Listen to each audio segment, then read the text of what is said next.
The maintainers across the Air Force, they're a passionate crowd. What motivates them most is being able to see those weapon systems that they take care of fly. The reason why we show up and do this every single day, it's not for the money, right? It's not for the accolades. The folks that we're able to retain in the United States Air Force do this because this is what they love. Our U.S. Air Force has spent the last 25 plus years engaged in combat every day. The question now is, how much longer will we be in this? And I think the answer is for another half a generation or another generation. There was a reduction some years ago to reduce the number of people in the Air Force, but the jobs and the deployments and things like that didn't slow down. So now those folks that were in at that time have retired, moved on, so a lot of the experience is gone. We have to depend on you. You're the ones that ultimately do this for us. We're not the most powerful Air Force in the world because of the weapon systems that we have. We're the most powerful Air Force in the world because of the people that we have, because of the young airmen, the first level leadership that we have for those brand new staff sergeants that are out there. That's the level that ultimately makes us as powerful as we are, that no other Air Force in the world can touch.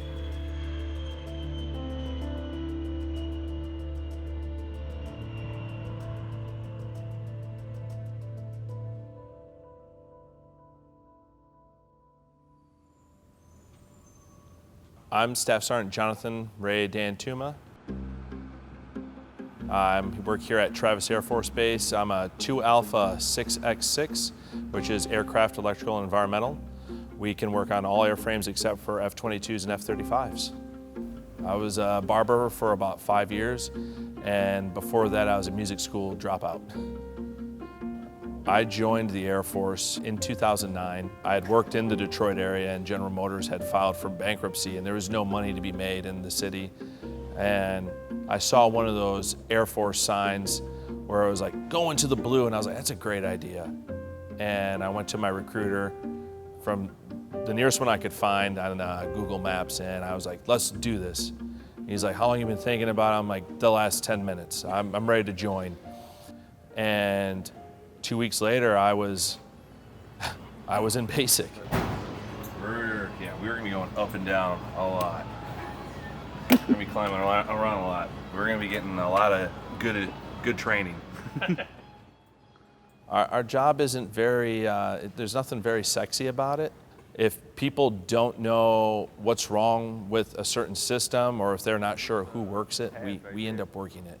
So I have to be confident enough to be like, yeah, I don't know this system or this aircraft, but I know how to fix things, so I got this. Not gonna lie, man, I usually go to bed just disappointed that I'm not at work.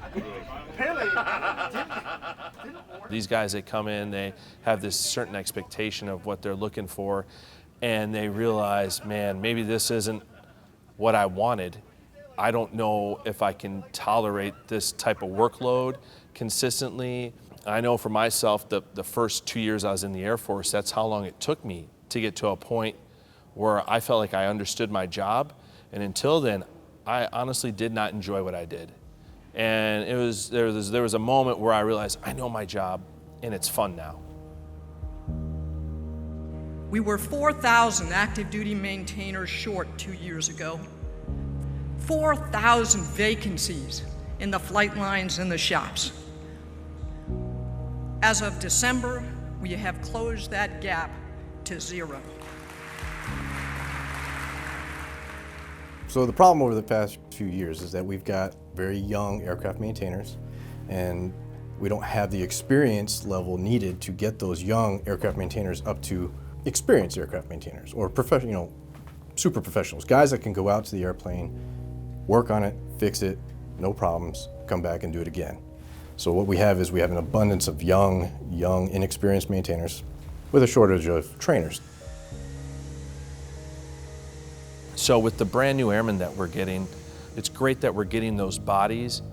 What sucks about it though is that they're not experienced. I have a guy that I'm getting, he doesn't know anything. Sure, he can hand me tools and check out tools, and I'm gonna explain things to him, but It's going to take about 1.5 to 2 years of training before he's a reliable maintainer to where I can have him be able to work independently of me, where I don't have to have someone supervising him or myself supervising him. It slows down my ability to do my job. So I deal with a little bit of frustration in terms of I don't have the people with me that I need, but at the same time, I actually really enjoy getting to train people in a way that I feel will actually allow them to be a competent electrician. So you're just looking at flaps and slats, so it'll be like secondary. I expect them to keep up with me. I don't dumb things down. I tell them, hey, we're learning this. You have to learn this because eventually I'm not going to be here and you're going to have to be able to do this without me assisting you. 082-5501. Let them know it's for AR and for them to be dispatched. And then just be like, thank you. Could you also dispatch AR for this? Thank you. Could you also dispatch AR for us? So if I have an airman that's newly trained in a specific area, once they're signed off and proficient in that task, I like to use them to teach other people in that task to help reinforce that knowledge within them. Because the best way to learn the knowledge is also to teach that knowledge to other people. So you're learning and teaching someone else, so it's a double reinforcement standard, and that's the way I like to do it. My copies. Cool. All right, so now ask CR3 if he copies. Just like CR3. CR3, do you copy? Oh, okay. CR3, do you copy?